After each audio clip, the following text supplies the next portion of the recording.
So guys, nandito na tayo ngayon sa taas, sa Temple of Leia. Ayan po. Dito tayo pupunta ngayon. Ang ganda niya. Maganda pala. Parang dito tayo dadaan, oh. So, pasukin natin ang loob. Tingnan natin kung anong meron doon.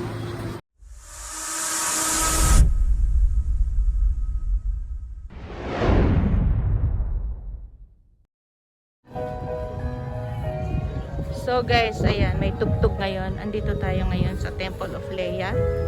Dito tayo sa overlooking. So napakaganda po niya. Look nyo naman. Ito yung buong syudad ng Cebu. So hanggang doon, super nice. Tapos sa harap ka dito, makikita mo naman yung pinaka-temple. So apakaganda.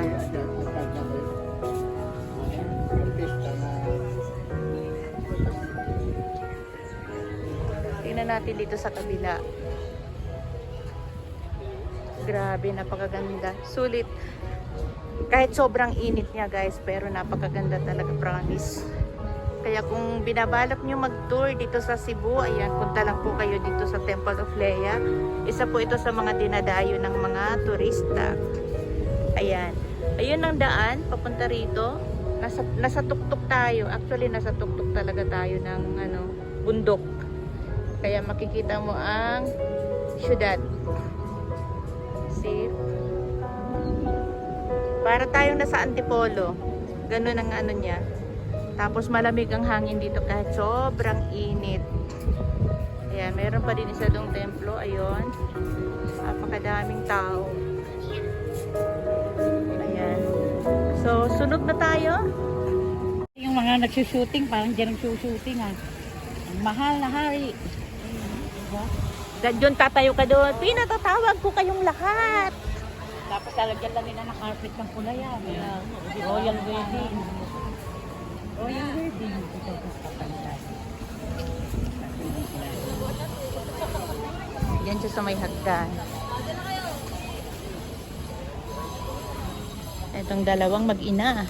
Grabe ang kalabog mo dito. Sobrang init. Diyos ko dahil. Sorry! Ayan. Para alamang natuyo.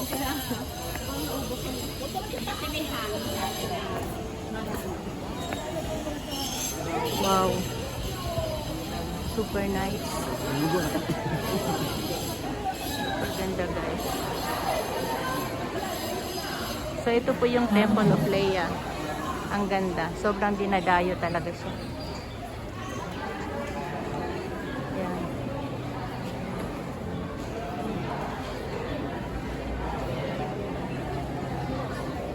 Ganda, no? So yung hindi ka taga rito, talagang maa-amaze ka. Hindi mo akalain na mayroon palang lugar na ganito dito. Ganda lang Sesame. Kaya kahit mainit, sobrang sulit. So pasok tayo dito, tingnan natin yung mga nila.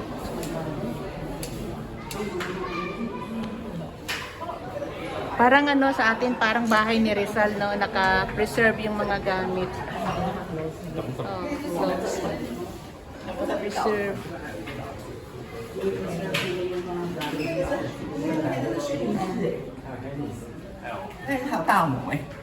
Ayan, oh.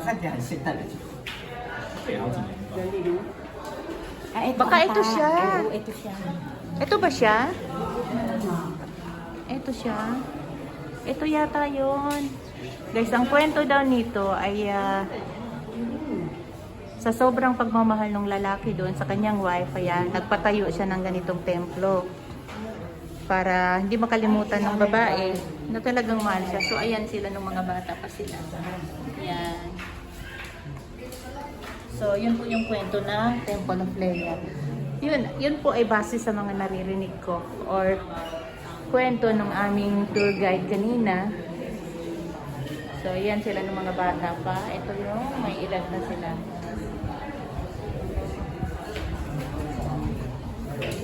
Ito yung kanilang library. So, makikita mo sobrang daming books. Naka-preserve po yung mga gamit. Ngayon, naging tourist spot na siya. Ang Ganda nitong ano na to. So, ang ganda pala niya. Kaya pala sobrang mahal siya ng kanyang asawa. Just imagine, ano, sobrang yaman ng nung lalaki at nakapagpagawa siya ng templo para sa kanyang wife. Yan. Dito, sa silid na ito, dito mo makikita yung mga collection nilang mga figurines, mga antique na gamit. Ayan. Yung picture nila nung sila ay kinasal. Yun. Ngayon may tanong po ako sa inyo guys. Kung kayo ang kalagayan ng babae, papayag ba kayo na may isang mayaman?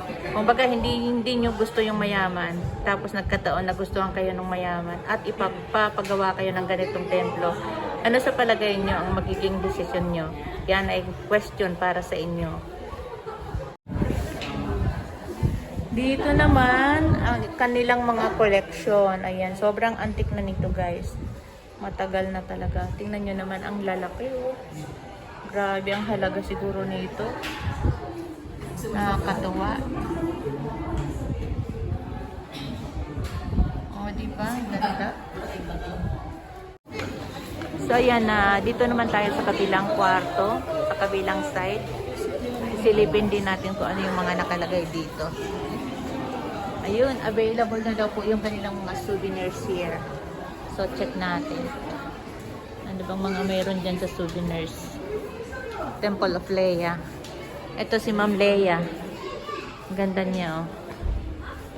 Galing, no? So, tingnan natin. Wow, mayroon silang mga paganito. Ito, Temple of Leia. Kano kaya ito? 250? Yeah. Yan, mga ano rin. Yes, magnet.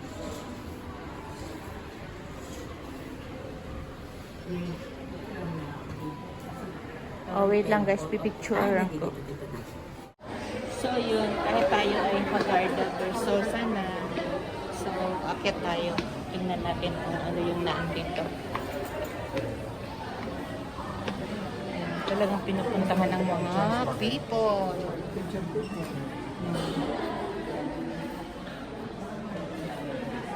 Ito siguro yung kanilang dining area. Dining area nila. Grabe, no? Talaga naka-preserve.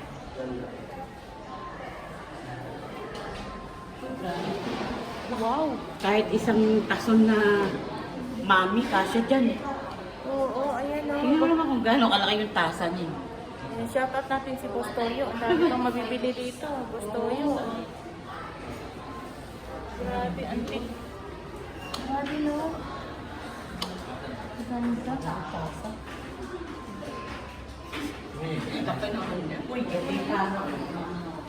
Tapos ito yung kama nila.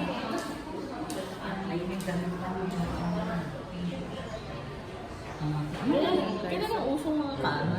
Naku! Yung meron pa parang gusto sa ilalim. Tumigad ng baon. Nagyan damit. Baka naman parang damit na.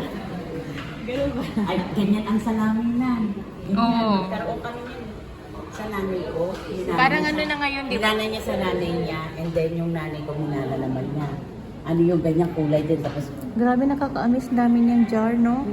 Ano yun? Ano siya? Mahilig siya sa jar? Nangungulit. Oo, nangungulit siya. Kasi iba-iba design, oh. Tsaka ang dami. Collector ng ano to. Collector ng mga antique na jar. Kaya nga. Grabe. Ayan po, ito reality. Maganda yung ano, mag-asawa pa dito. Siguro anak na nila yung katabi. Yeah, malalaki. Malalaki na lang. Super antique na dining. Ayun, no? Lagay ng sabaw, sister. Platera yan. Platera ang tawag doon. Yun, Oo, platera nga kasi yun. may ganyan din ang lola ko. Pero ngayon din yan Wala uso, na, no? hindi na, tinatapon na. Talagang collector siya ng, ano, ng mga jar. Super ganda.